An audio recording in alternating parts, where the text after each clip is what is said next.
Pada materi sebelumnya, kalian telah belajar mengenai submateri pertama pada bab pertama tentang penerapan Pancasila dari masa ke masa. Dari materi tersebut, kalian bisa menyimpulkan sendiri bahwa penerapan nilai-nilai Pancasila cenderung berbeda-beda pada setiap masa ataupun orde. Sebagai generasi penerus bangsa, kalian bisa mengambil banyak pelajaran dari penerapan Pancasila dari masing-masing masa, di mana nantinya pelajaran tersebut bisa kalian gunakan sebagai sarana untuk lebih memahami dan mendalami tentang Pancasila. Nah, pada pertemuan hari ini, kita akan lanjut belajar ke submateri 2 pada bab pertama tentang dinamika nilai-nilai Pancasila sesuai dengan perkembangan zaman. Jadi, pada submateri 2 hari ini, kita akan membahas beberapa materi seperti: pertama, pengertian dinamika dan nilai; dua, hakikat ideologi; ketiga, pengertian dan ciri-ciri ideologi terbuka dan tertutup; keempat, fungsi ideologi; kelima, kedudukan Pancasila sebagai ideologi terbuka.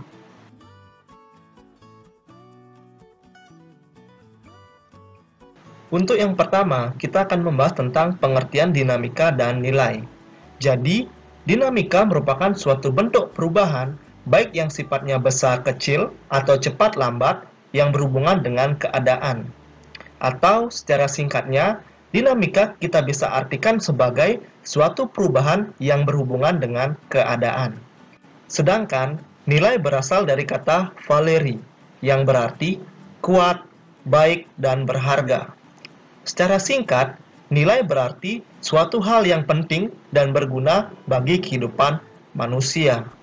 Menurut Noto Nagoro, nilai dapat dibagi menjadi 3 macam, yaitu yang pertama, nilai material; yang kedua, nilai vital; yang ketiga, nilai kerohanian. Untuk penjabaran tentang nilai-nilai yang disampaikan oleh Noto Nagoro, bisa kalian lihat pada gambar di layar kalian masing-masing.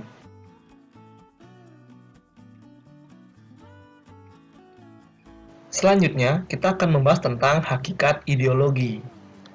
Istilah ideologi berasal dari bahasa Yunani dan dibangun dari 2 kata, yaitu idea, yang berarti gagasan, konsep, pengertian dasar, dan cita-cita. Sedangkan kata logos berarti ilmu pengetahuan. Dengan demikian, dapat disimpulkan bahwa ideologi merupakan ilmu tentang pengertian-pengertian dasar. Secara umum, ideologi juga dapat dibedakan menjadi 2 jenis, yaitu ideologi terbuka dan ideologi tertutup. Adapun pengertian dan ciri-ciri dari ideologi terbuka dan tertutup yaitu sebagai berikut.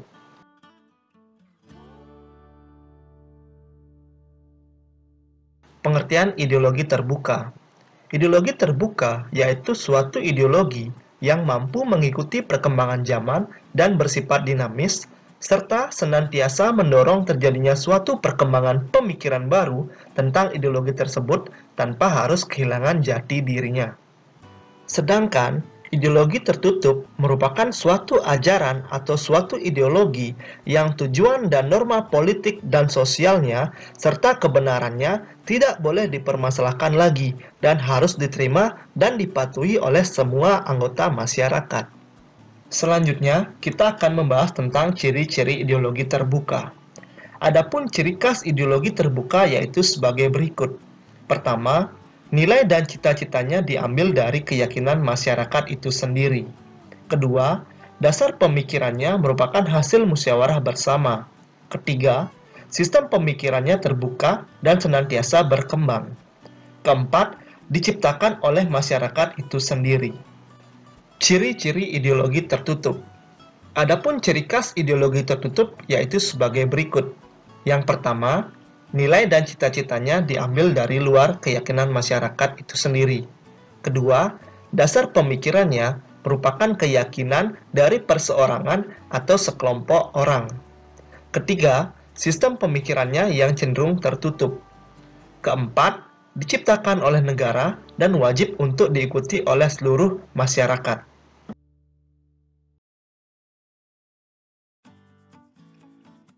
Selanjutnya, kita akan membahas tentang fungsi ideologi. Berdasarkan pengertian tentang ideologi sebelumnya, ideologi memiliki beberapa fungsi antara lain, Yang pertama, sebagai pedoman untuk berpikir dan bertindak. Kedua, menjadi upaya untuk menyelesaikan masalah. Dan ketiga, menjadi motivasi dalam mencapai tujuan.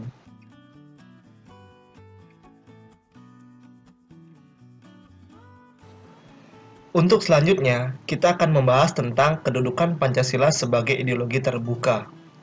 Kedudukan Pancasila sebagai ideologi terbuka mengandung arti bahwa Pancasila senantiasa mampu berinteraksi secara dinamis dan mampu mengikuti perkembangan zaman. Pancasila bersifat terbuka bukan berarti Pancasila terbuka terhadap pengaruh ideologi lain. Namun, justru Pancasila menjadi filter atas pengaruh dari ideologi lainnya. Meskipun ideologi Pancasila bersifat terbuka, namun keterbukaan ideologi Pancasila harus selalu memperhatikan beberapa hal, yaitu: pertama, stabilitas nasional yang dinamis. Kedua, larangan untuk memasukkan nilai ideologi Marxisme, Leninisme, dan juga komunisme. Ketiga, mencegah berkembangnya paham liberal. Keempat, penciptaan norma harus melalui kesepakatan bersama. Berdasarkan uraian tentang kedudukan Pancasila sebagai ideologi terbuka, maka keterbukaan ideologi Pancasila juga mengandung nilai-nilai sebagai berikut. Pertama, nilai dasar, yaitu tentang hakikat kelima sila. Dua, nilai instrumental, yaitu penjabaran dari nilai-nilai dasar. Tiga, nilai praksis, yaitu pelaksanaan dari nilai-nilai dasar dan juga nilai instrumental. Selain mengandung beberapa nilai, kedudukan Pancasila sebagai ideologi terbuka memiliki dimensi-dimensi sebagai berikut. Yang pertama yaitu ada dimensi idealisme. Dimensi ini menekankan tentang nilai dasar yang terkandung dalam Pancasila yang bersifat sistematis, rasional, dan menyeluruh. Yang kedua ada dimensi normatif yang mengandung pengertian bahwa nilai-nilai yang terkandung dalam Pancasila perlu dijabarkan dalam suatu sistem norma. Dan yang ketiga, ada dimensi realitas, yaitu mengandung makna bahwa suatu ideologi harus mampu mencerminkan realitas kehidupan yang berkembang di masyarakat. Sekian dulu ya untuk video hari ini. Sampai berjumpa di video berikutnya dengan materi pembelajaran lainnya. Selamat belajar dan terima kasih.